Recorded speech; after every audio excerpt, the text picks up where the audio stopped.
Hello everyone, today we're diving into the Ruy Lopez and we're going to talk about one of the most challenging variations which white can have against us. So let's get started. White is starting with king's pawn to e4, we have e5, knight f3 challenging our pawn on e5, attacking it. We're playing knight c6, defending the pawn on e5, and here we are arriving at Spanish game or Ruy Lopez, where white's main point of the bishop b5 move is to create pressure on our knight on c6 and at the same time put pressure on the pawn on e5. So here we're playing a6, targeting the bishop. Bishop has to go back. I mean, of course, bishop can take, but in this chapter, we're going to talk about bishop coming to a4. And this is of course, more ambitious approach from white, not trading the bishop and still keeping this pressure on the pawn on e5. And here there are a few moves for white, and one of the main moves is bringing the knight to f6, but we're going for knight g7. This is called the deferred Cozio defense for black because he played already a6. And well, here our main idea is to place a knight on g6 because it's a better square on g6 than on f6.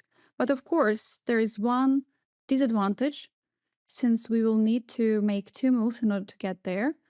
So that's one of the disadvantages, but there are also many advantages because with this bringing knight on g6, we're going to support the pawn on e5, we're going to help pushing for f5 and d5.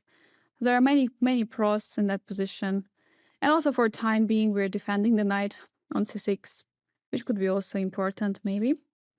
So now we're going to discuss a few moves, but mainly we will focus there on knight c3.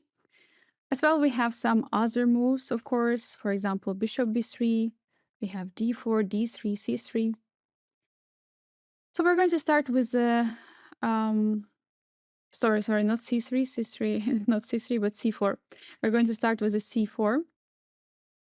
So c4 is an interesting move because it immediately gives us the d4 square. So it means that white doesn't really want to push for d4. And if white is pushing for d4, they will not have the pawn covering it. And then later they will know would center.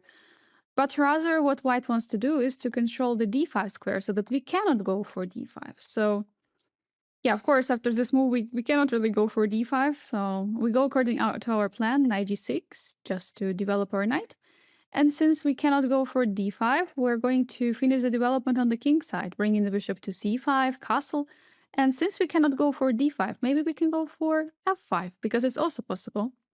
So in case of h4, so which white is threatening to go with h5 immediately, we can go for bishop e7, targeting the pawn. If white goes forward with a pawn playing h5, I would like you to stop the video and try to find the best move for black. So here there is a nice move. Okay, there are two moves definitely, knight f4 and knight h4. In case of knight f4, the problem is that after d4, knight g2, king f1, knight comes back to f4, c5, and white is already better with all these pawns. So that's why after h5, we have to play knight h4, targeting the knight on f3 with the idea that white actually cannot go for the d4 anymore. So knight h4, bishop h4, h6, trying to break our pawn structure, and we go g6, closing the position on the king side. And after d3, we go just a short castle. We have a dark square bishop still in the position, so it's going to cover our dark squared weaknesses. Other than that, the position, of course, is very interesting and double-edged for both sides. The most important not to get attacked here.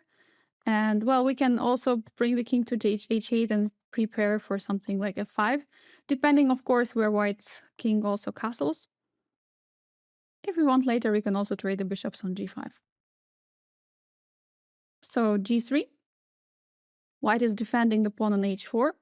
Then we have just h6, and after h5, just go with the knight back to f8. And then knight will come to e6. And from this square, Knight is going to control the square on d4, also potentially on f4, but for now it's all defended. So yeah, and we will develop bishop to c5 and just take control over the dark squares. Since white is controlling the light square on d4, we're going to control the dark squares. That was the h4 move. Now we're coming into the d4, immediate d4 after c4. Well, this is very interesting approach. So first pushing for them c4, then d4. Of course, we should take. We shouldn't allow this huge center. So we take with a pawn on d4. Knight takes on d4, and now there is a problem for us since we cannot go neither d5 nor f5 because both squares are pretty much under control. So we should do something else, and for that we are developing our bishop with a check. So the problem now for white that they cannot put any piece on d2 and forced to go knight c3, stopping the check with a knight on c3. Now we go castle, finishing our development. And in the next move, we have to prepare for the f5 push, playing d6, because our bishop is going to get open, and then we will have this idea of pushing f5. Castle, we're trading the knights, and playing d6. So now in the next move, we're ready to go with f5. Knight d5, white is trying to activate the knight using this d5 square. Bishop c5 coming back and targeting the queen, queen c3. And here, we could already try to go for f5, but it's not going to work so well just yet, because after b4, we have an issue with the bishop. Bishop goes back to a7, and after c5, the position looks very uncomfortable, especially considering this location of the bishop on a7. So for that reason, it's better to start with c6, just to kick knight back first. If after the c6 move b4 is played, attacking our bishop, now we go back again. But now the knight is under attack, so knight goes to e3. And now we go knight f4. So white is stopping the f5, but we are including our knight on f4 since the bishop is not targeting it from the c1. In the next move, we are ready to bring the queen to the king side and create attack against the king. That was a c4 move, which is not so... not so common. So d3, first of all, it doesn't make so much sense to play d3. For white, I mean, generally, if white is going for the Ruy Lopez, I don't think that d3 is like the way to go, unless white wants to play very, very slowly, but it's just simply too slowly, and for that, we should be definitely happy. So we go for knight g6. Of course, we're putting the knight on its favorite position on g6. In case of the castle, we continue our development, now coming with a bishop to e7, because in this position, coming to c5 would allow white to go for something like c3 and d4. So we have to be careful with that. That's why bishop comes to e7, very good square. Also stopping any nice knight jump onto g5, as well as bishop jump to g5. Knight c3, white is developing. Castle. So now we are ready to go for d6 and f5. Knight d5, occupying the very nice d5 square. And now already we can go b5. So the point is that one of the ideas, if white is not going for c3, is to try to trap the bishop on a4 and try to take it. So bishop b3, and then after knight a5, we're going to take the bishop, so trade our knight for this beautiful bishop, which is going to be good. We will have a bishop pair, or if white takes our knight on our bishop on e7, then not. But definitely it is good always to take this very strong light squared bishop of white. In case of h4, we have already h5. We're stopping any kind of h5 push. And then the other move which white could play is knight c3. We play bishop b4. We are pinning the knight immediately, not letting it go to d5, castle. So in the next move, knight d5 is already a threat. And that's why we have to handle it and take with the bishop on c3. Pawn takes. And we already kind of gave up on the bishop pair. But don't worry, because at some moment we can still try to trap this bishop with a knight and then take it. So we castle. h3, white is stopping any bishop g4 ideas. Now we go d6, defending the pawn, going for the f5. And here white goes bishop e3. So now actually we have a chance to go b5, bishop b3, and knight a4, knight a5, taking the bishop, trading it, removing the bishop pair advantage from white, and go for f5. And yeah, there is no problem for black. But definitely, of course, not so many problems for white, but it's very nice to have this f5 push, which we're going to execute very soon. That was a d3 move. Now we're coming for the bishop b3. It's very interesting move. Moving the bishop for the third time already and attacking on f7. So the main point is that if we play something like knight g6, then we might get problems here. Okay, actually here we don't really have problems, but some moment there could be something. So we actually in this moment, since white spent these 3 moves with a bishop, we can already go for the d5 break. So now we go is d5, also cutting the attack of the bishop on f7, and in case white takes on d5, we're taking with a knight, having always knight here in the center. We have also a central pawn on e5, have some slightly more space in the center. If white goes for d4, immediately trying to equalize everything, trade everything. The point is, if we go for e4, there is knight g5 now, since the knight now is defended. And already position of white is very good. And if we take on d4, then knight e4, so of course it's the better version, so we take on d4, knight e4, pawn takes. If queen will try to take the pawn, then we have queen e7 check. And the point is that after king d1, we're going for bishop e6. And if white is trying kind of to win the piece, there is going to be rook d8. So yeah, pretty interesting. And we're going to win here. So let's say castle is going to happen, bishop c5, defending the pawn, queen h5, targeting the knight on d5, and at the same time also the pawn on f7. We have the only move, which is defense, which is defending both ideas. c4, we could take en passant, because otherwise, when we move the knight, the bishop is going to hang. So we take en passant, knight c3, c6, defending our knight on d5, and after knight d5, we take with a pawn so that we don't open the e-file against the king. I mean, it would be ideal to take with a bishop, but it's not really working. So pawn takes, and the next move we are ready to finish the development, but we have to be really careful because queen is very active on h5, and bishops can be very strong, and there could be very strong attack against our king. So we have to be very careful. For that, there is for sure compensation for the pawn for white. So what happens in case of the castle? Here I would like you to stop the video and try to find the best move for black. So now there are already threats. Rook e1 is incoming to take on the e5. Our pawn is saying, so we have to do something. And here we're not allowing any this kind of idea. So we go bishop g4, pinning the knight with a bishop. That's why many times white is going for h3, stopping that bishop g4 idea. And okay, here there are a few moves for white as well. So knight c3, just normal developing move. We of course have to trade because knight is under attack now by knight and the bishop, so knight takes. bc. In case of queen f6, I mean, it's also possible to play because now we're already putting pressure on f3 and we are threatening to trade the pieces and create weakness on f2 and f3. So a3, bishop takes, queen takes, trade happens, and now bishop d6.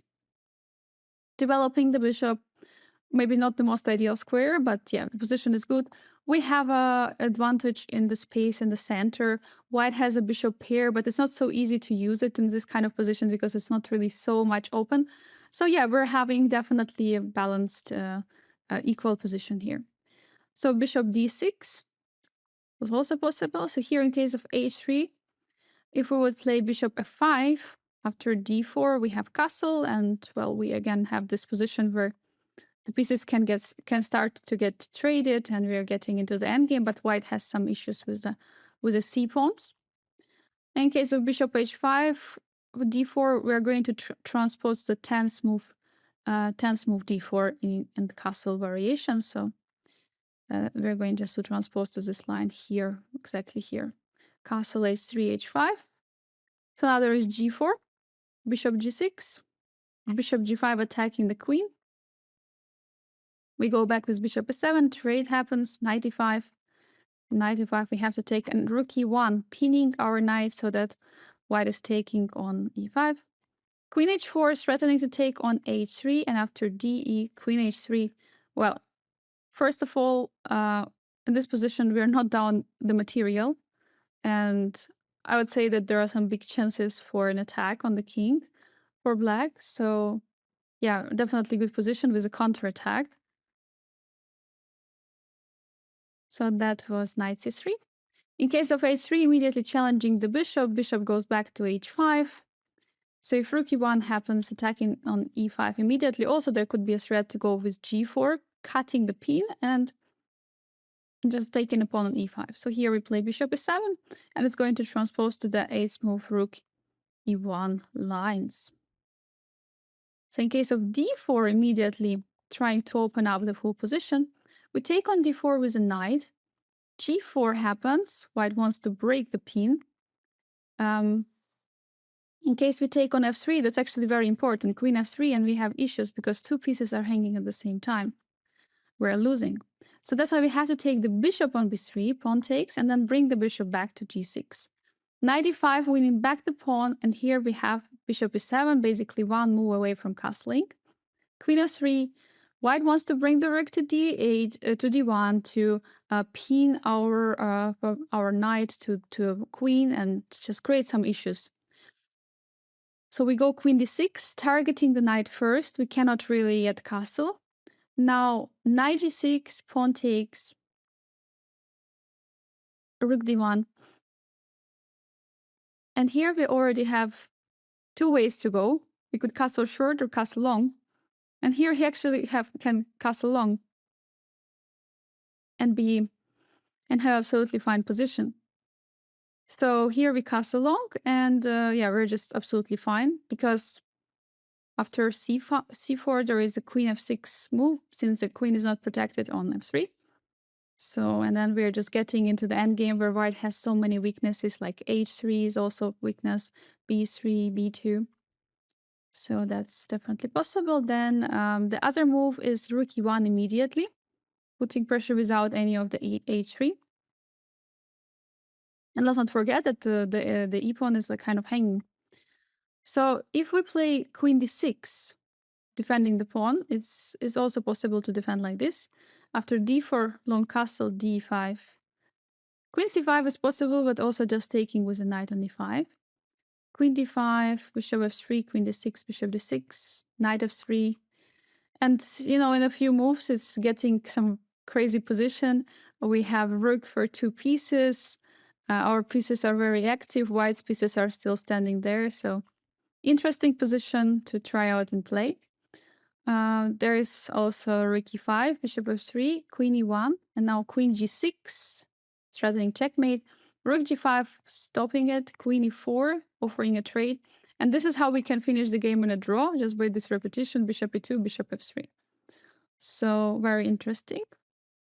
So this is a queen d6, which is also a good option. So, but in this position, for example, we should not forget that now there is a threat of knight jumping to e5. So playing something like f6 would just be completely wrong, because now after knight e5, we are just losing.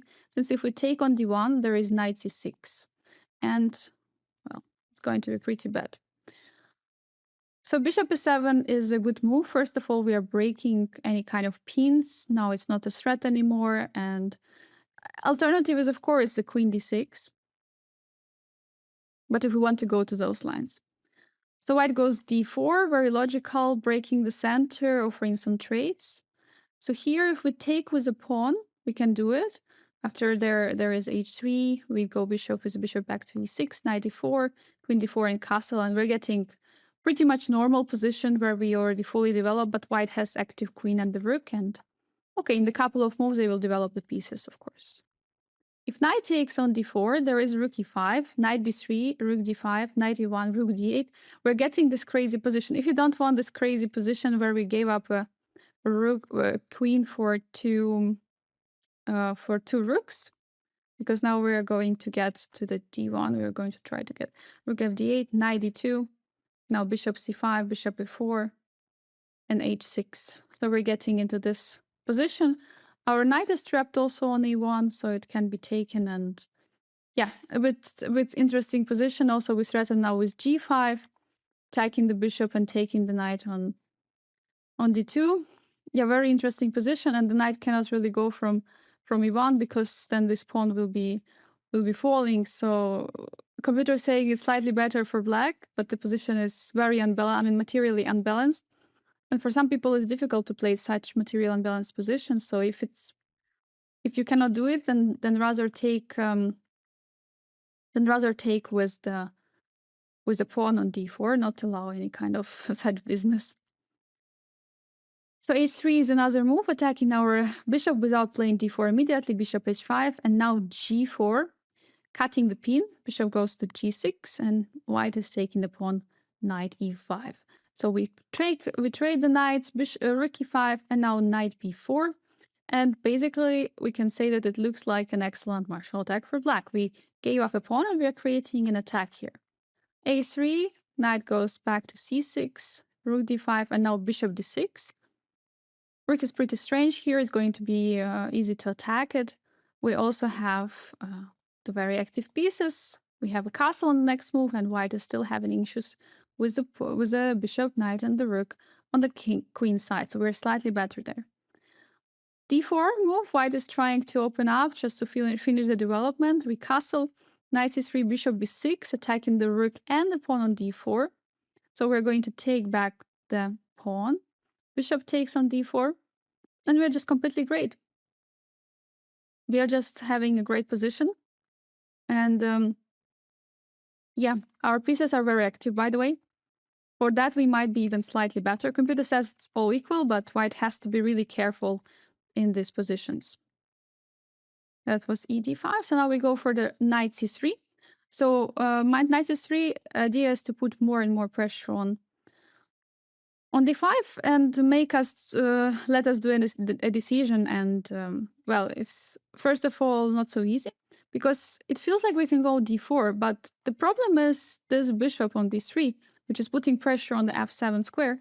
Since there, knight g5 is a crucial move, because after we take on c3, bishop takes, king d7 takes with the d pawn, and we have a disaster. We are completely lost. So bishop e6 is the only way, defending the pawn on d5, developing the bishop. Of course, we are letting this knight g5, which is annoying, but what to do? That's the way how we defend the pawn. So in case white doesn't care in his castles, we take on e4, knight takes, we trade the bishops, and play f5, getting this nice pawns. We're just having clear advantage for the in the center because of these pawns. Also, our pieces are very active. We're attacking the knight right now. We are ready to finish our development. And, well, there is not much compensation for the strong center for black. I mean, there is no compensation for white here. So knight g5 is more critical, attacking our bishop, and pretty much the only way for white to go. So here, queen d7, we have to defend. There is obviously also knight d4 move. But after knight d4, the lines are getting very messy, so we don't want to get there. So queen d7 is the way. In case of the castle, we go d4 now. Knight e6 fe. We're doubling the pawns, but it's actually good because our pawn is controlling this f5 and d5 square so that no knight can jump any longer. And it's just going to transpose to this line. Knight e6 fe. Castle. So again, long castle here is interesting. It's possible. But it's just leading to very sharp positions. So if you don't want sharp positions, go for d4. Basically, our idea now is to go for knight a5 to take the bishop on b3, and the knight, meanwhile, is under attack on c3. Knight goes to b1, we go d3, we're closing the queen side.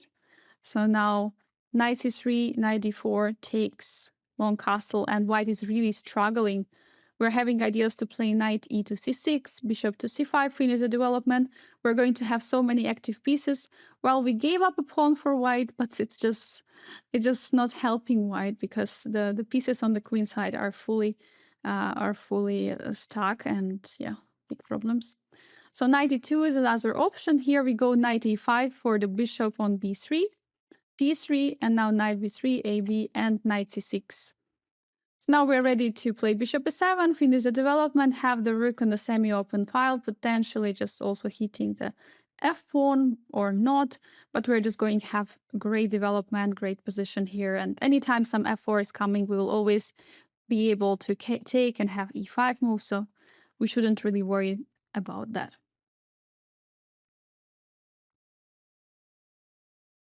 d3 is another move for white. I would like you to stop the video and try to find the best move for black here. It is knight d4. So knight d4 is attacking the bishop, and we're ready to grab it, to trade it. So knight takes e6, fe, and now if queen goes to h5, which is a check and attack on e5, basically we have the only move knight d6 to defend the pawn on e5, because it's important for us to defend the pawn. If castle happens, then we just trade, and we're just good. Bishop e7, we're just having a good position, good center. But if white is taken on e5, it's very important not to go wrong here, because if we grab the bishop on b3, first thinking that it's intermezzo, after taking on e6, we're actually a bit stuck because we just lost the pawn for no reason. That's why we have to take on d5 immediately.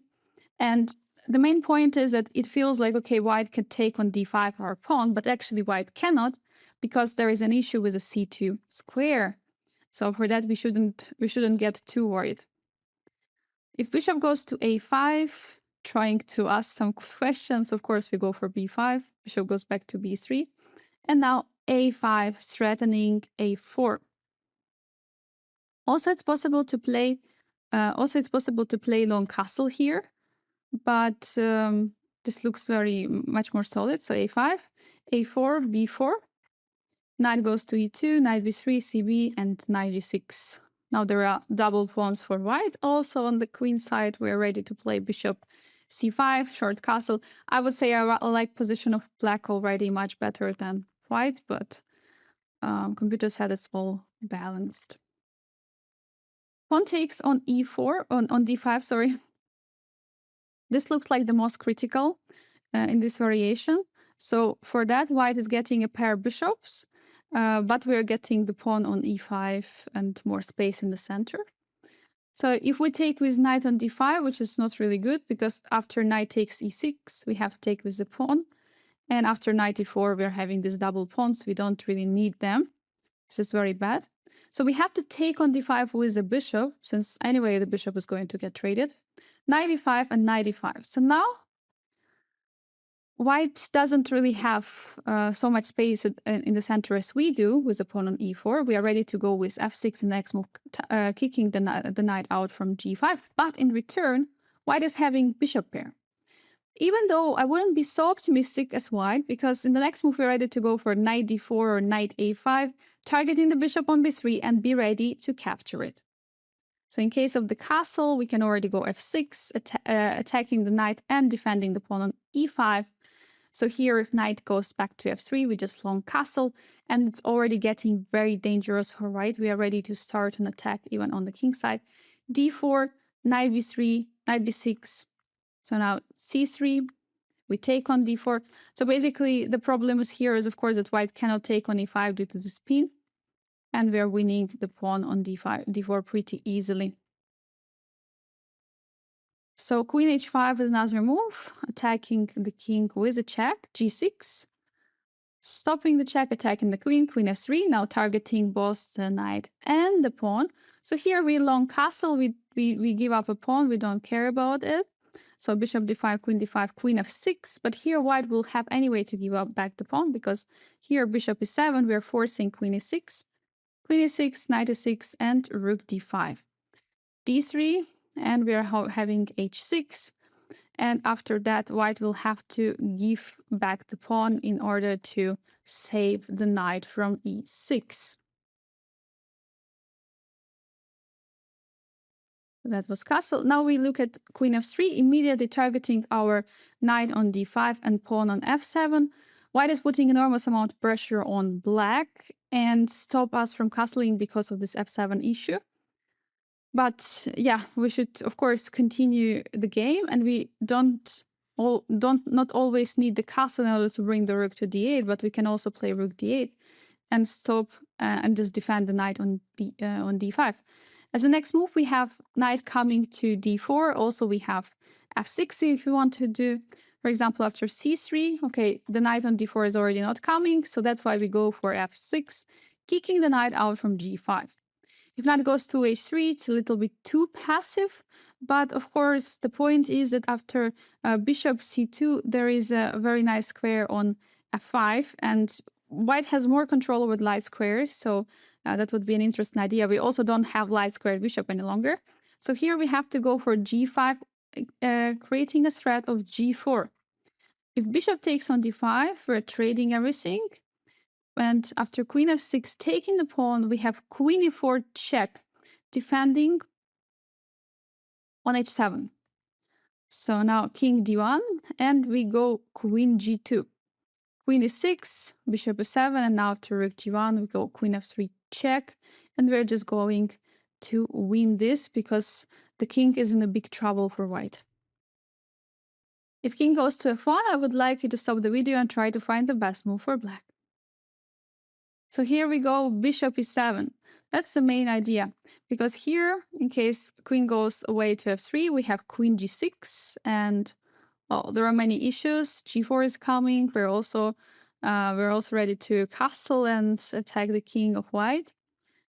So in case queen takes on h8, there is very nice move king f7, and that's the whole point. The queen was defending the h7 square, so there is no check, and well, we're just going to win the queen d8, knight d8, and there are lots of material for white, but unfortunately all of it is stuck. Bishop and rook on the queen side, the rook on h1 also cannot get out, and knight is on the edge of the board. So we're just winning this endgame. So queen h5, giving a check is another question. What is going to happen? So here we have to go queen f7, stopping from the check. Then queen e2. White doesn't want to trade and keeps the pin on the knight. So now bishop e7, trying to break this x-ray.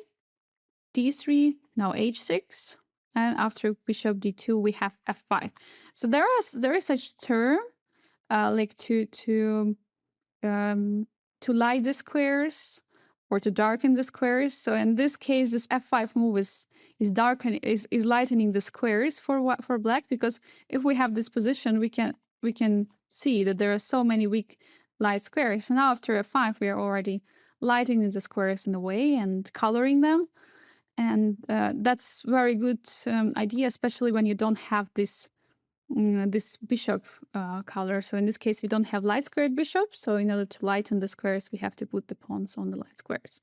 So let's say after castle, we have king d7, very funny move, but we're just going to castle in the next move with king c8. That was knight h3. Knight e4 looks more logical, centralizing the knight. But of course, there is no more this bishop c2, bishop f5 idea. So here we go for knight a5, attacking the bishop.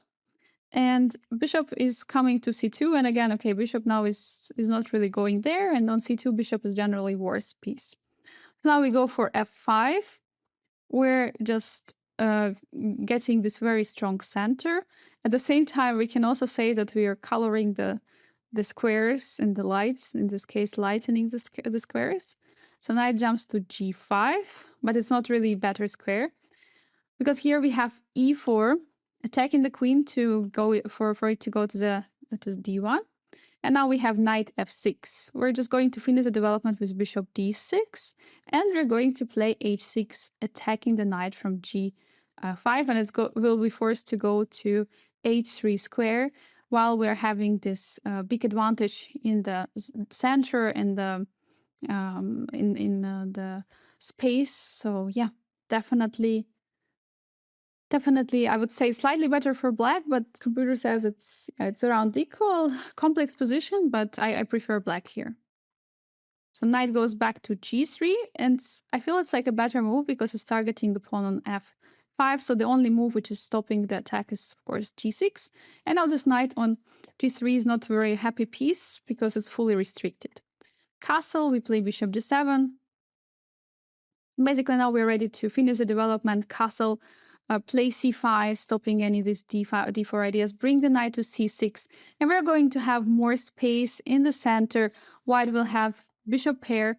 And with that, we're going to have such interesting contrasts in the position.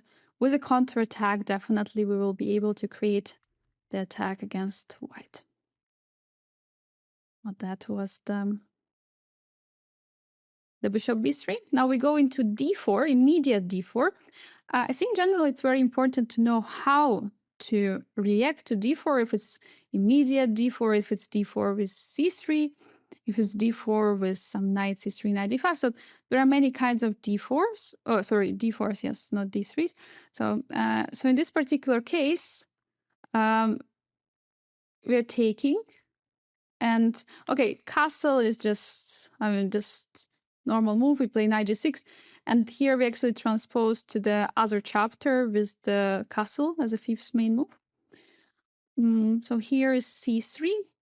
In case of c3, first of all, taking on c3 would be very bad. So that's what we're not doing. Knight c3, knight g6, and h4. We're not letting this happen. If we want, we can transpose to this line of c3. So that's in the chapter of c3. And if we want, we can go for d5. So basically, it's the best move to go for d5, specifically in this move order, because our knight is still on e7, not yet on g6. And for that, this d5 is already good. It's fully equalizing, and we don't have issues. So I advise this move. If you don't remember something, but you remember this c3 chapter, then you can transpose into by playing knight g6. But okay, let's look at this. So knight d5, immediately we're equalizing, offering a trade. So if knight takes on d4, we take on e5, and basically next move we're playing bishop d7, and we don't really have any issues. Pawn takes on e5, queen take, we take with the queen, obviously. cd, and now bishop g4, creating a pin and putting pressure on the knight on f3. Knight c3 were logical, but now queen comes to h5. We're having some similar positions which we had have in the chapter of the Cozio in the c3 move. Immediate c3 move, yes. So queen d4. Now we take, we trade, and now b5, attacking the bishop. So now we're going to gain a pair of bishop and trying to create an isolated pawn. So knight takes on c6, we take on a4, knight goes back, and now bishop d7. So we weakened our pawn structure, but we got a bishop pair. So that's kind of our slight advantage. And with open center, I would prefer the two bishops. And if bishop goes back, then we create an isolated pawn. Take on d4, pawn takes, and we're already challenging it. So we have a slightly better position due to this weak isolated queen's pawn. That was a c3 move. And if knight takes on d4, then we are taking the knight. And since we have knight on e7, normally we don't really take so quickly, but in this case we take. Because after queen takes, we have knight coming to c6, attacking the queen. And now there are many ways for white to go. First of all, there are many queen moves.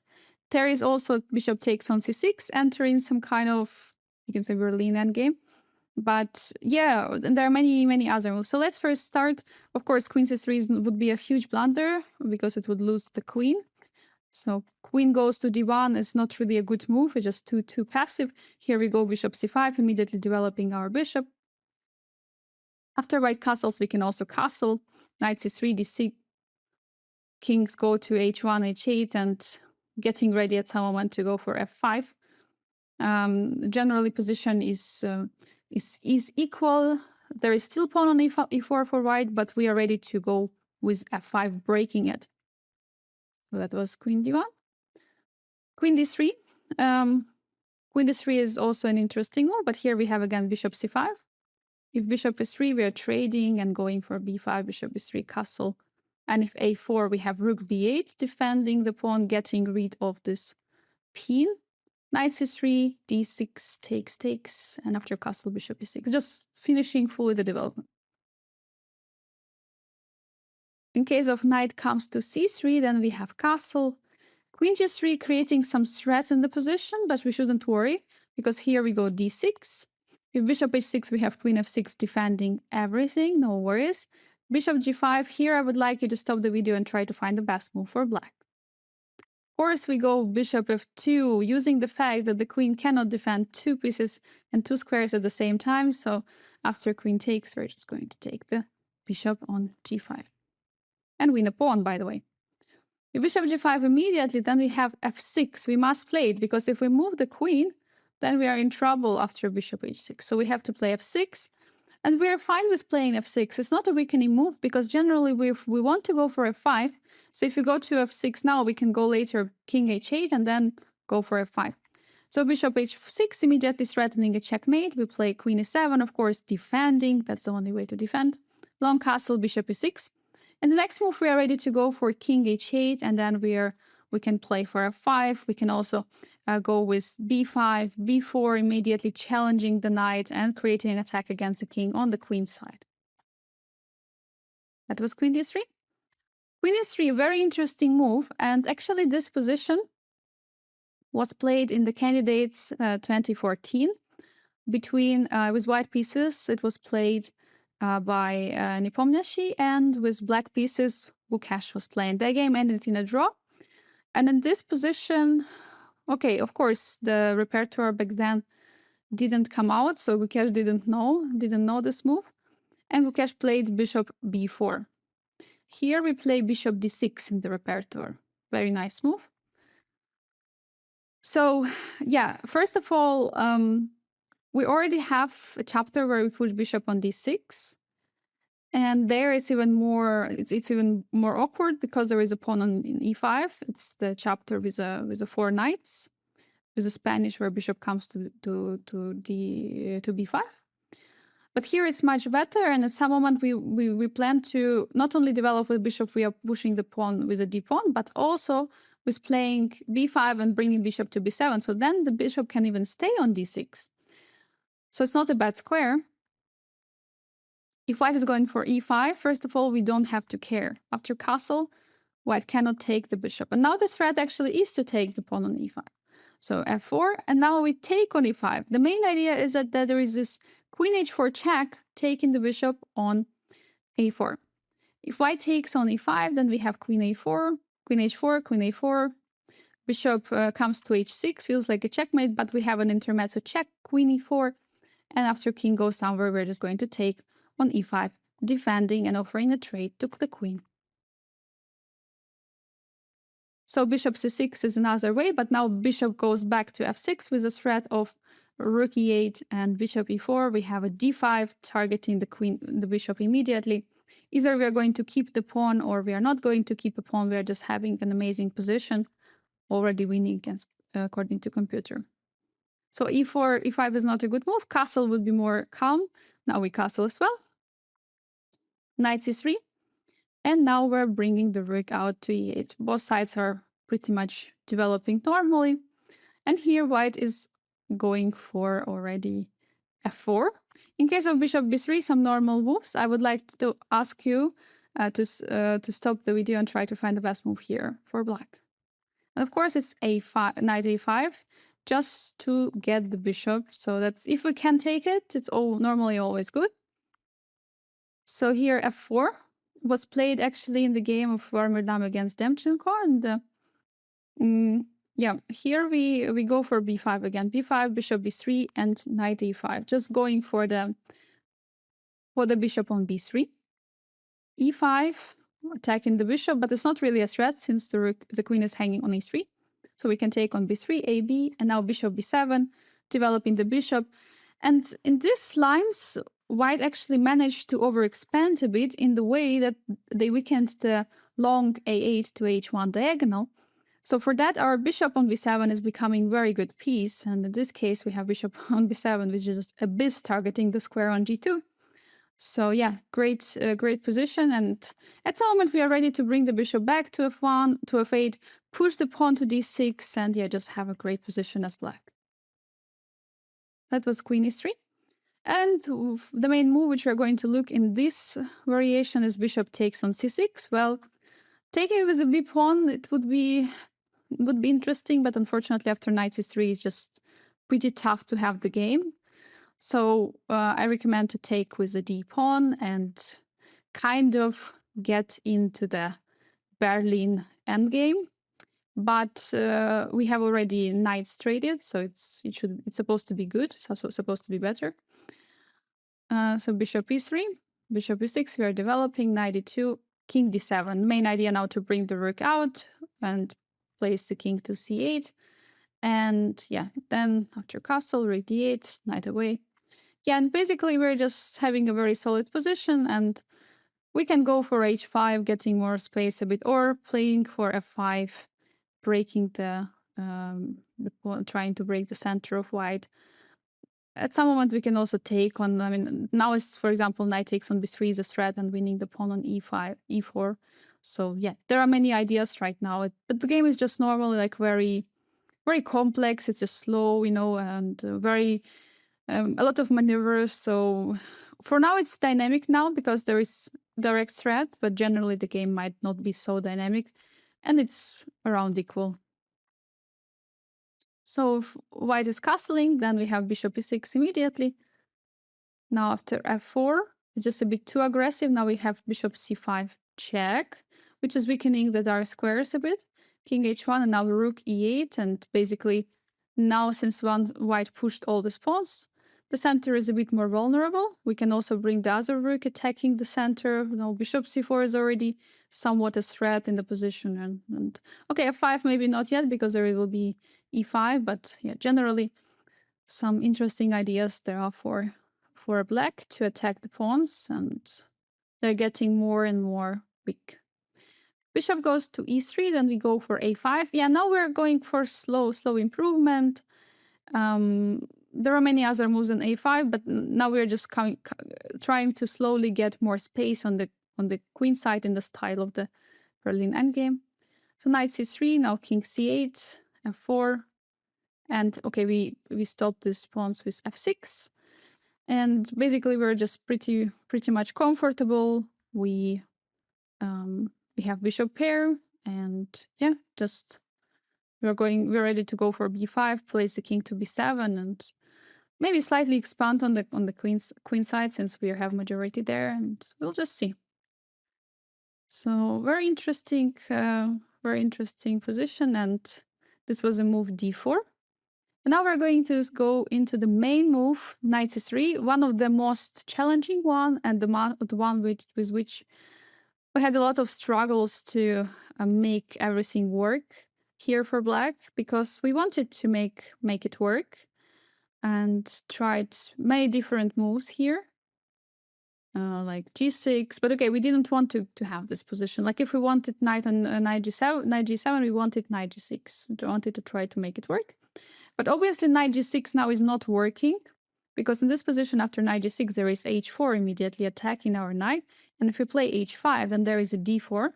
So that's for that reason knight g6 is actually not working, and that's why we have to play d6 here.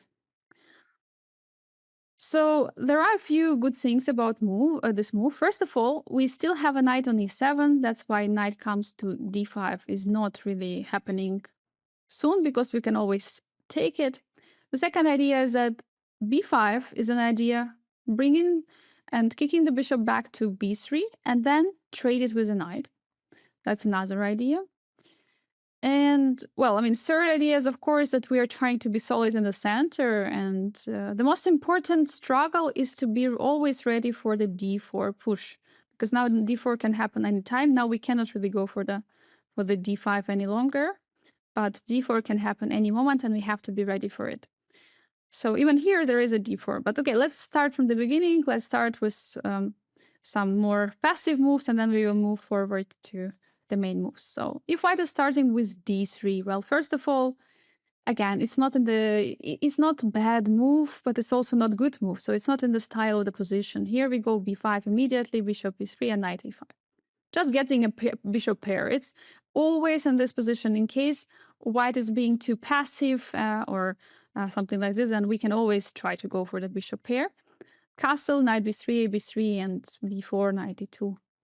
Now we can go for our main idea because now knight is not stopping knight d5 any longer, now knight g6. And yeah, we're just going to finish the development and push for f5. And we will see what will happen on the queen side, but yeah, interesting position. We have that pawn on b5, on b4 already. So that was a d3. h3 is another move, but it's also kind of slow. And the point is that after d6, white thinks, oh, black wants to go for bishop g4, let's stop it. And it kind of looks so, but actually we don't care about bishop g4 for now.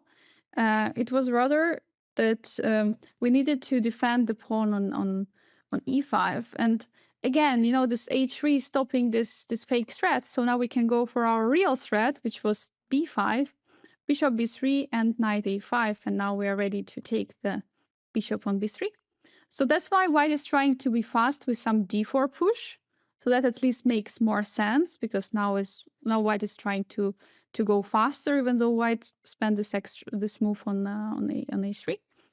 We play bishop b7 here. We can also go for ed, but it's better that we don't really give the space and play bishop b7. So now pawn takes on e5, pawn takes, where we can now take on with the pawn.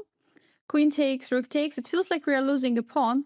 But the thing is, after trade on b3, we have b4, and we attack the defender of the pawn on e4. We're going to win material. So now we also attack the knight. Knight has to go. If knight goes to f3, we're just playing a5, defending the pawn. Bishop f4, bishop f4. So a few pawns being traded off. This one is also hanging. So yeah, we're getting into the equal positions, and almost all pawns have been eliminated on the queen side. In case of knight c4, we go bishop e4, knight b4, knight f5, and there are already too many issues because knight is hanging on b4 and there is a pawn hanging on g2, so it's tough for white. In case of the castle, then we go bishop c2, knight b4. Okay, we take a few pawns, and yeah, we're just having drawish positions. So we have a bishop pair, but material is just a bit too limited. So that was an h3 move, which is, I mean, it's interesting, but it's nothing special. So d4 immediately is already interesting, but it's not really working, even though it's one of the most common moves. It's second most common move in this position, but it's just bad. So here we go b5, bishop goes to b3, the only move, and now we go knight d4. So we don't go knight a4, but knight d4. So the point is that, okay, bishop can go into the danger now, get into the danger, because after knight d4, ed, if queen takes on d4 after c5, well, we're just getting the bishop. The most important thing is there is no queen d5 here, because we're going to take it with a queen, with a knight. So if queen goes to f3, that's another way, trying to attack the pawn on f7. Then we go bishop e6, defending this pawn. And now after bishop e6, f e6, after knight e2, c5, we're defending the pawn. We are ready to go for knight c6, queen d7. And already like being up a pawn, of course, there might be some moves which would break our pawn structure, trying to attack us with white.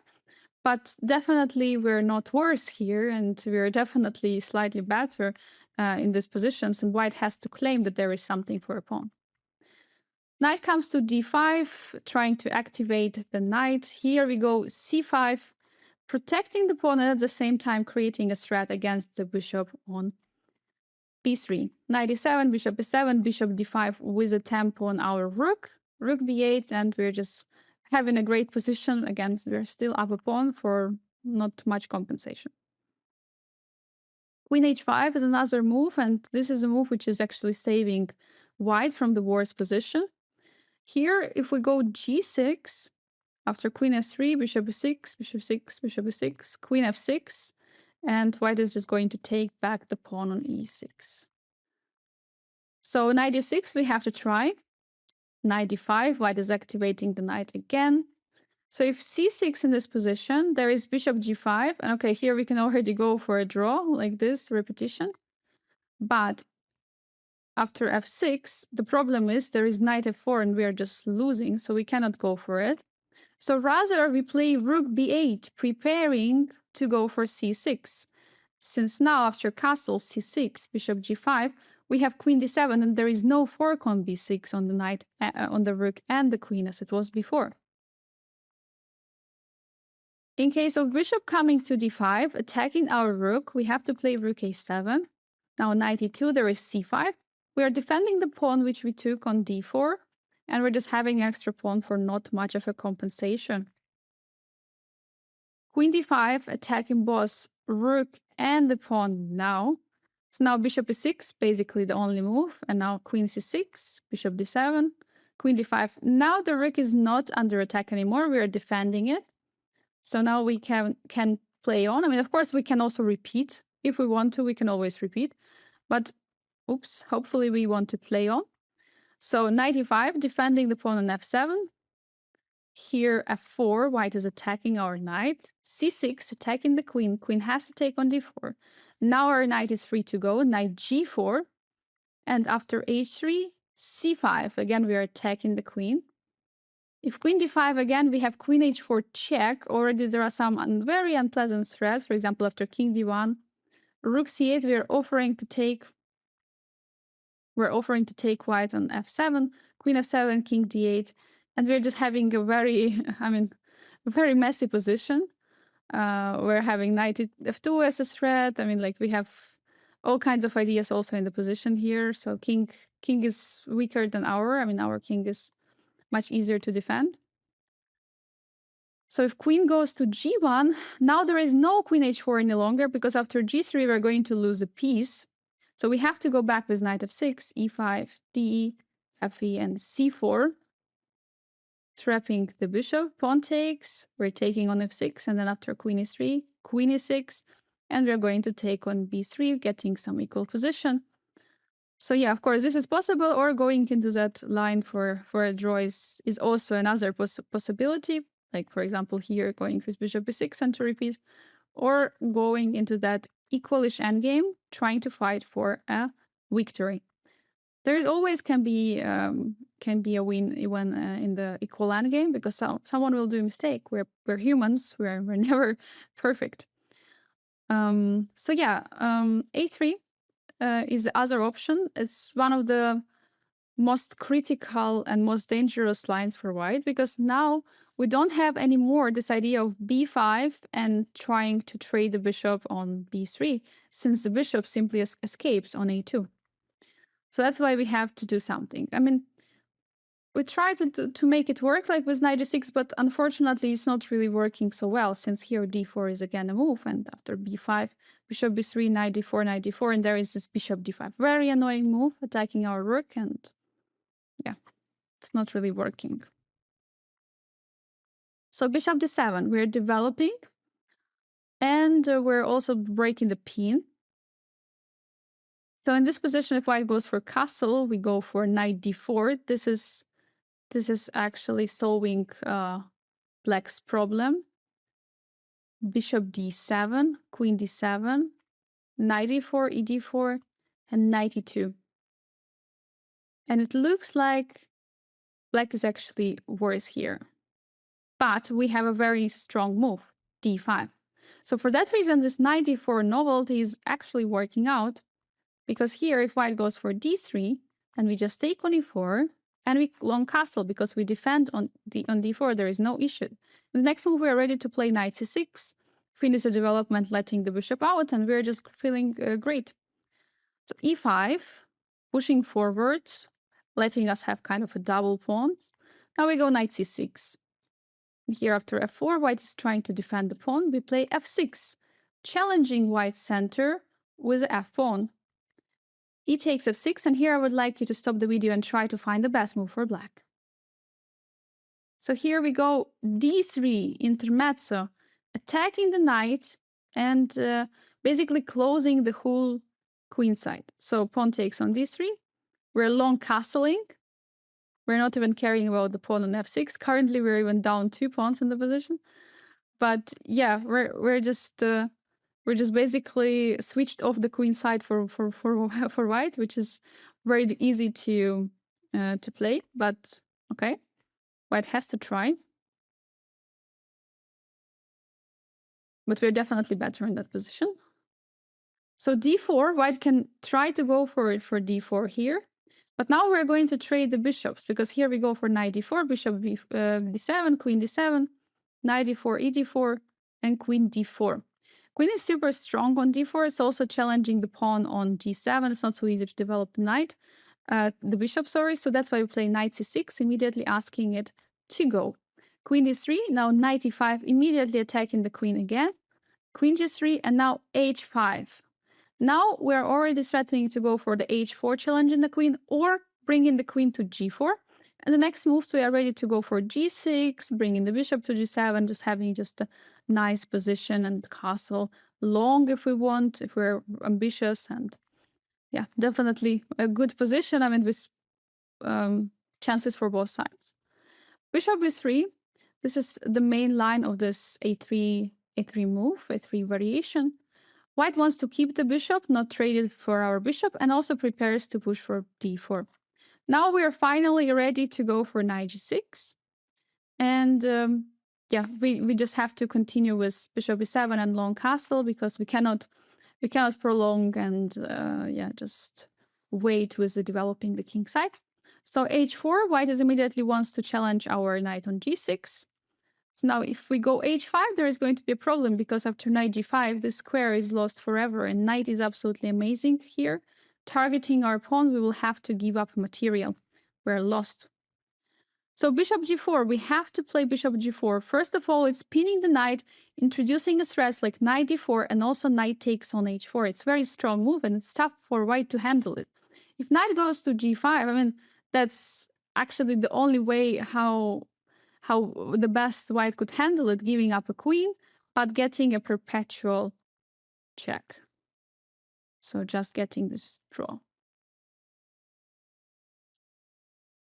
So now, in case of d3, again, it's creating a threat of knight coming to g6, but we also wanted to develop our bishop. So bishop e7, we're stopping knight coming to g5, but now another knight can come to d5, also attacking our bishop at some moment.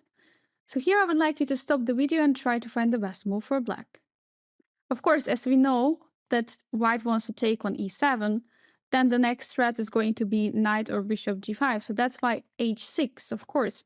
We want to stop all kinds of jumps. And our idea is also to trade the bishop on g5 if white is not taking us on e7.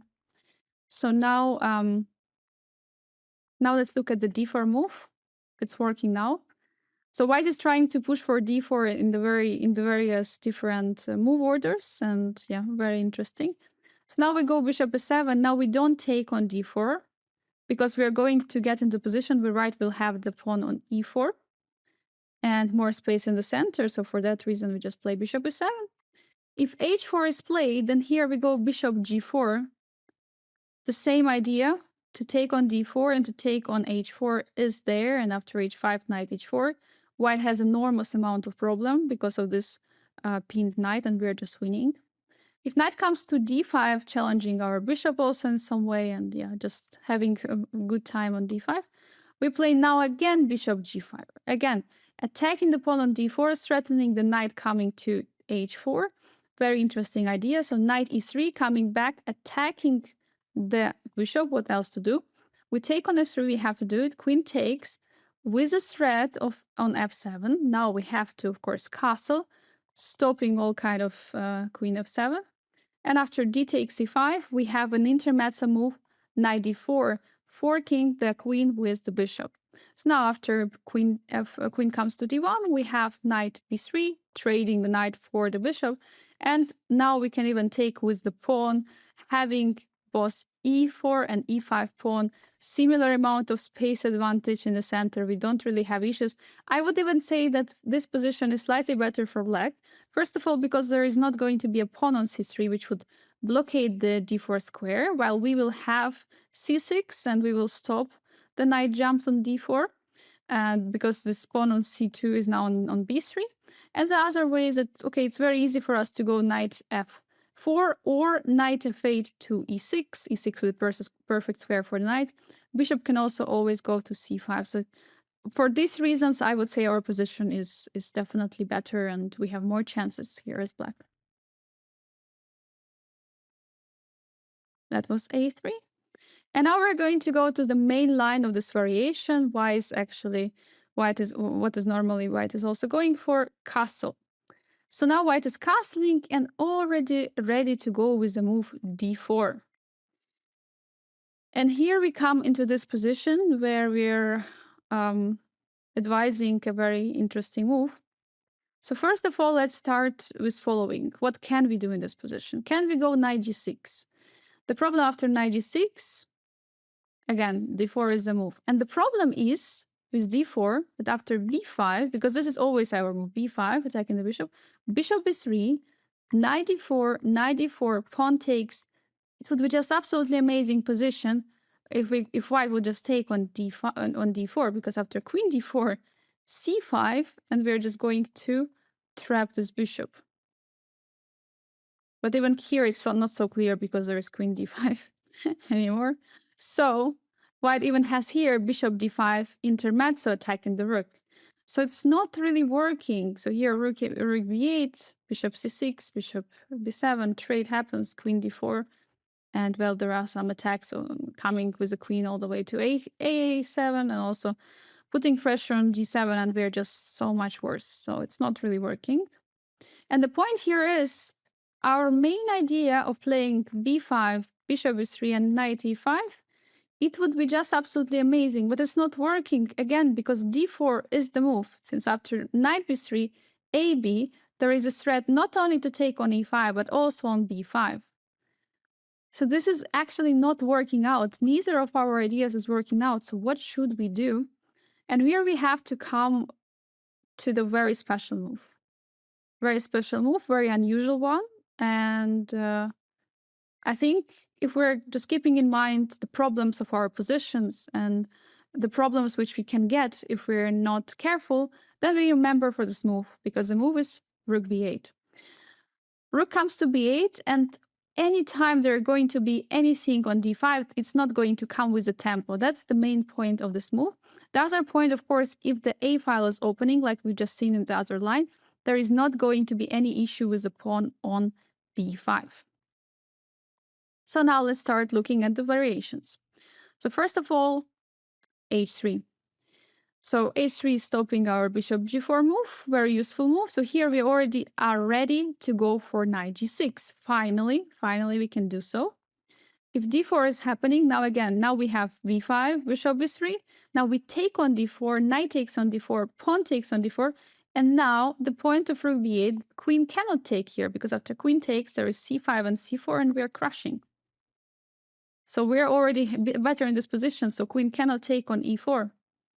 On d4, sorry. So knight e5 is the move which can be tried. So white wants at some moment to go for c3 and d4. But now, suddenly we have b5, bishop b3, knight a5, and now we're going to take the bishop, since after d4, okay, here we even have bishop e7 first, bishop d2, trade the knight for the bishop, and after bishop b7, c4, just long castle. Okay, there, short castle. Okay, we will not really fight here. The position is slightly better for white, sorry, because of the pawn structure. There is a very strong pawns in the center, but there are also some weaknesses. So definitely we will have ideas in the future to go for c6, kicking the knight from d5, also going for king h8 and for f5, trying to break the center. So there is still, we can still challenge the center and we can still do a lot of things. So there is definitely some counter-attacking chances for black. So d4, it's pretty unlikely that white will go for this if they know this trick, but it can happen. So b5, bishop b3, now knight d4, ed.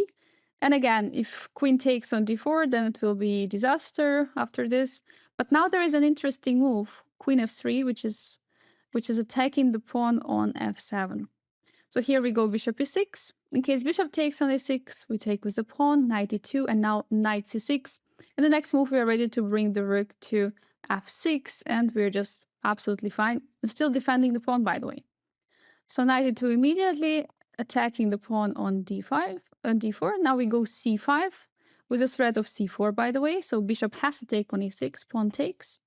If queen goes to a3, which is attacking the pawn on e6, we go for e5. f4, white is trying to break our pieces, but pawns, but we have queen d7, offering trade to the queen on a3, queen g3. Now knight c6, and after c3, which is challenging our pawn structure, we go for c4, cd, ed, and after f5, we're getting into very funny position, queen f7, knight f4, bishop e7. We get into position when there is a 4 against 2 on the queen side for white, and there are 5 against 2 on the queen side for black. So interesting position. We still have to finish our development. And well, okay, we have an extra pawn. Definitely there is some compensation for all the active pieces that white has, but there is no straightforward attack that we can see. We can always defend, and yeah, very, very interesting action. And this pawn on d6 also is stopping the pawn on e4. So that could also play some role in this position. But there are some big squares where knight can jump from white. So it's not so difficult, not so easy to evaluate this position. So knight comes to f4, attacking our pawn on e6. And here we have to go queen c8. We have to defend it, because if we push the pawn, then e6 square is going to be for the knight. And after queen g4, here, unfortunately, we are already in slight trouble, because if we play e5, then knight e6, and we're basically, yeah, we are not so happy, because f4, f5 is coming. So we have to play king f7, defend the pawn on e6. Knight h3, white wants to bring the knight to g5, target our king. Now we go king g8, we're hiding with the king. f4, white is breaking, f5, h5, attacking the queen. Now we go knight c6, and in the next move we're ready to develop our bishop on e7, bring our rook to defense on g7 in case there is something. Of course, there is currently some kind of attack ongoing against our king, but for now we are defending it fully. We're also up a pawn. So there is definitely a compensation for the pawn, but if we are going to survive this attack, we're going to be just fine, and we're just going to have an extra pawn. So long term, that is going to help us a lot, and we might even win endgame. So knight jumps to d5. And generally, this move is better when we have the knight already on g6. So this is not the perfect position when knight jumps on g4, because we can play b5. Bishop goes back, and now knight a5, attacking the bishop on b3. d4, white is trying to break, and now we take on d5. This is just great for black. After bishop takes on d5, we have c6, attacking the bishop. Bishop has to go back, then ed4. And here we're just having the same tricks that after white would take on d4, there is c5, c4, so it's not so easy. If pawn takes on d5, now the main idea for white would be to bring the rook to the e file, create an X-ray against the king, and attack the pawn e5. So we go for f6, immediately defending the e5 pawn, like with our pawn structure. And in the next move, we're ready to go for the bishop e7 and finish the way with castling. And we can always capture the knight on the bishop on b3. So let's say de, knight b3 first, and then we take on e5 with a d pawn. So now this pawn is kind of a weakness, because it's not so easy to go also c4. Knight e5 is actually forcing a draw, because after pawn takes, there is a very unpleasant queen h5 check. If we go king d7 after queen f5, basically king e8 is the only good move. We could try, I mean, if in this position white would take on e5, then we are just winning, because king f7, we are going to hide on g8. But if white is giving check on h5, there is not much better than going for d7. But in case white goes again, queen f5 check, then we might consider going to king d6. But here, if white goes for queen e4, basically pretty much there is nothing better than going back with king to d7. I mean, the position is going to repeat, but we might trick white a little bit, and maybe they will not repeat. So we'll think that we'll try to be ambitious, but also we have to be careful about our king there. Rook e1 is probably the most normal move in this position, and basically just waiting for knight g6 jump. And then white wants to go for knight d5. So here we go, knight g6.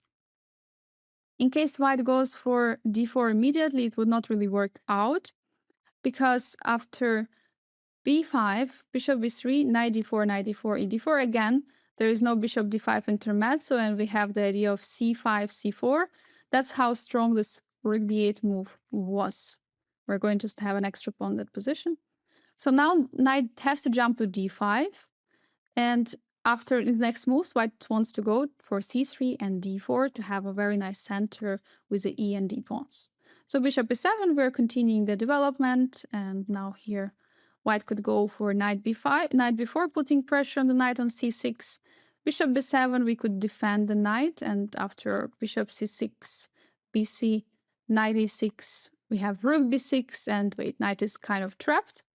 So that's why knight has to take on c6, bishop takes, bc, d4, we trade, and we're getting into the position where, of course, we can see due to the pawn on e4 is slightly better for, and also our pawn structure is slightly better for white, but definitely we have ideas to castle, bring the king to h8, try to push for f5. Maybe we could kick the knight out from d4 and push for f5 at some moment. So we still have chances, definitely, in this position, and also our rook is here very active. It's not so easy for white to develop the bishop just yet. So that was knight b4. In case white goes for d4 here immediately, we have bishop d4, again with the same idea of knight h4 and knight d4, very strong move, and we're getting a huge counterplay. If white goes c3, defending the pawn on d4, well, it removes one threat, but we can go knight h4 now. We're creating a weakness on the f3 square. So here, white goes with the king away to h1, so not to have some problems. And now we go for castle. So the main idea of this move was that after trade on f3, there is going to be a file opening for the rook. So we castled, king d3. We have to take now on f3, pawn takes, and we remove bishop back to d7. Rook g1, putting pressure, but we remove the king immediately to h8 so that there is no problem on g7. So yeah, position is pretty unclear, but white is dominating in the center. Now, for example, white goes for f4, trying to break everything, but we are ready to go for f5. So even if white goes for f4, we have f5. Very interesting position. We're having pretty complex. A lot of takes are possible in this position, and definitely an interesting one, interesting fight. So we shouldn't be scared of it, and we should just try and play this position. That was a c3. In case of knight goes to b4, with the idea, of course, to take the knight on c6, which would also stop all the ideas. So now, castle, and after bishop c6, we have a5. Very nice move, targeting the knight, so not to take on c6 immediately. So bishop b7, and now ab. We take the knight, bishop a6, and now e d4 happens. At the next move, we are threatening to go for c5 already, defending the pawn on d4, because it's not so easy to understand, does white wants to take on d4? Because after queen d4, there is bishop f3, doubling the pawns on the king side. And after bishop f6, with the threat of bishop e5 and queen h4, we are creating enormous attack against the white's king. That was knight b4.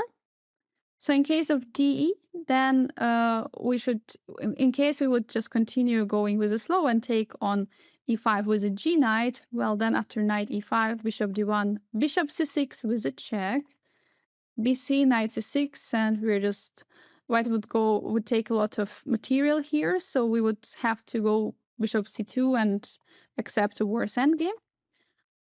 So that's why we have to play first d5, an intermezzo move, targeting the bishop.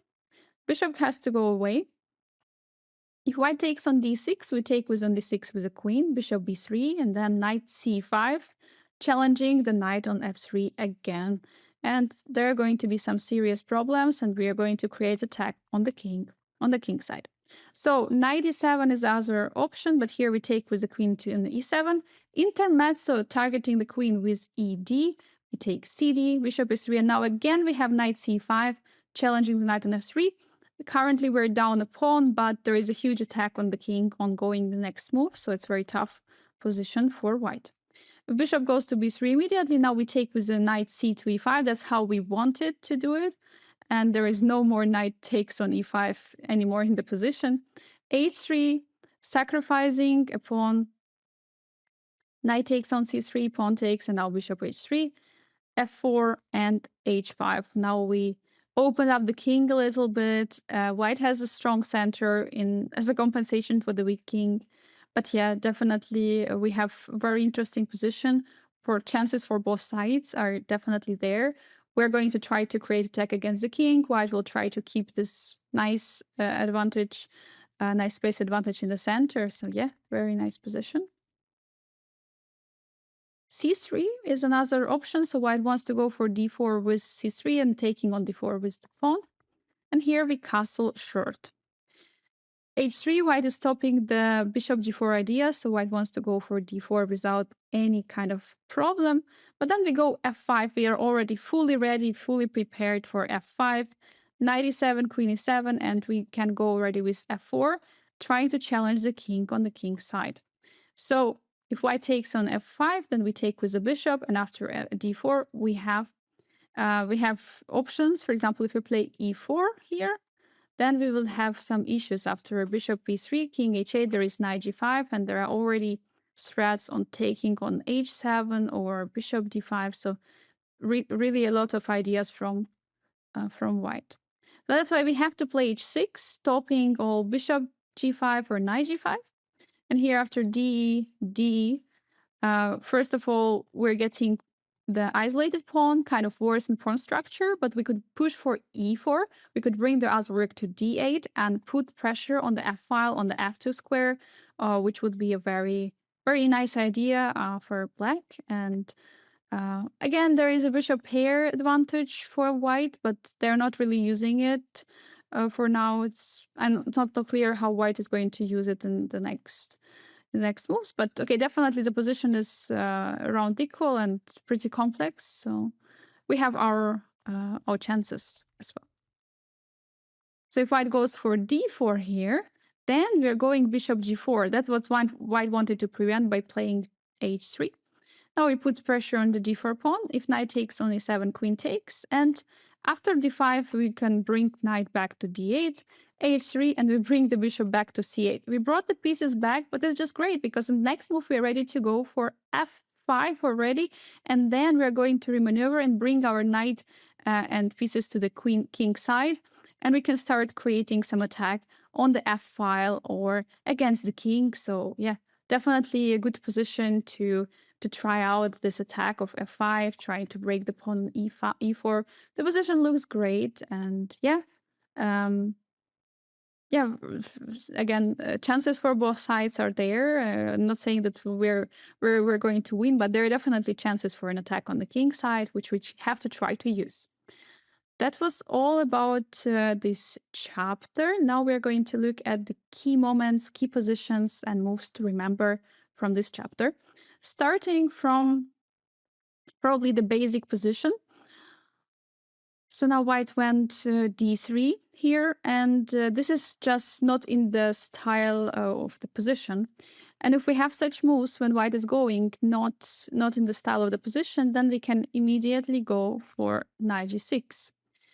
So now knight g6 is great because white didn't go immediately for the d4. And for example, if white is just, let's say, playing, okay, knight c3, now we can already go for bishop b5. Or for example, if white is just castling, we can play bishop b7, stopping it.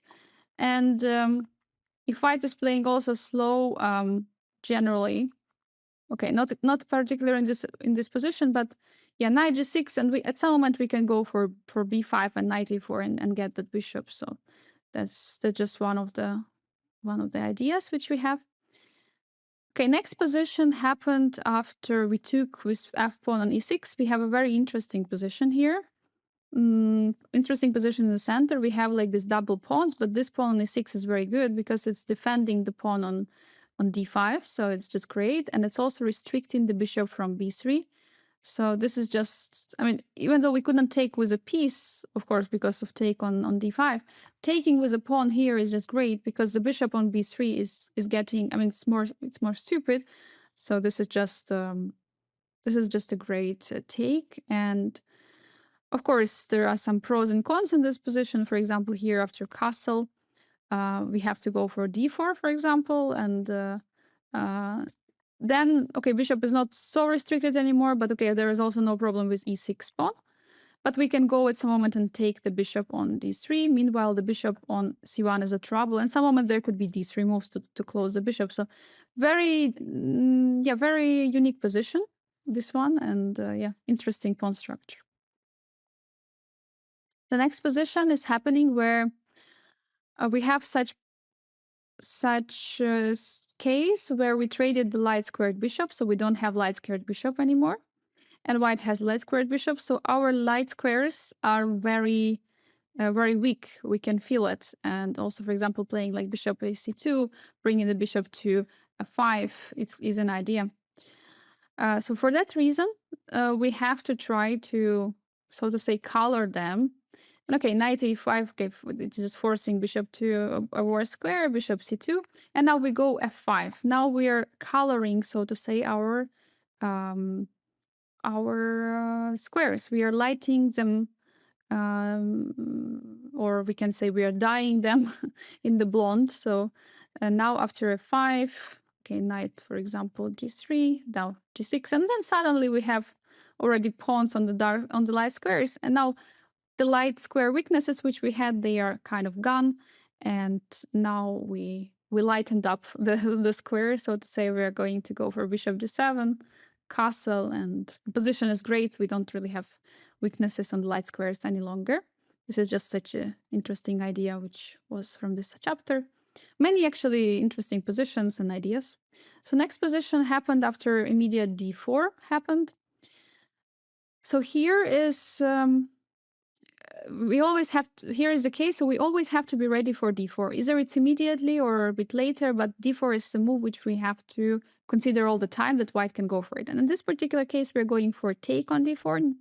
So knight takes, and then bringing the other knight to c6, which has already mentioned, which was played in the candidates. And yeah, okay, Gukesh went for the other move that we went in the course, but yeah, still very interesting. So next position. So here we're getting into this kind of a Berlin endgame, and we have bishop pair in this position. So yeah, just generally maybe about this, that sometimes we have nothing worse, nothing better than to take with a d pawn, trading the queens and getting in this kind of endgame. Generally, the position is going to be pretty slow, so it's going to be a strategic battle. Where it would be good to expand, slowly expand on the queen side. Also, always get ready for white to expand with f4 and like some e5 or f5. So for that, for example, after bishop e3, we just play a5, just slowly pushing the pawns, and okay, later we can bring the king to b7, and it's just slow strategic battle, which we have to be ready in some cases, which is of course one of the diverse positions which we try also to play in this repertoire. The next position happens after the move. Okay, it's generally this move of rook b8, how special this move is and how good. So we have always some issues with knight g6, because then after d4, we take, no, first we played this, bishop goes away. Now we take, knight takes, pawn takes, and here there is bishop d5 attacking our rook. So we cannot really go for it, and there is no this c5, c4. So that's why we are preparing it with playing rook b8, so that after, For example, rook e1, knight g6. So here, if white goes d5, d4, then after b5, bishop d3, we take, take, take. Then white suddenly cannot take, since after c5 there is c4 and white is losing. That's also this important. This move rook b8 is very nice and one of the key moves in this chapter. So that was it for today. I hope you enjoyed and I hope it was useful for you, learned something, and I'm going to see you in the next chapter.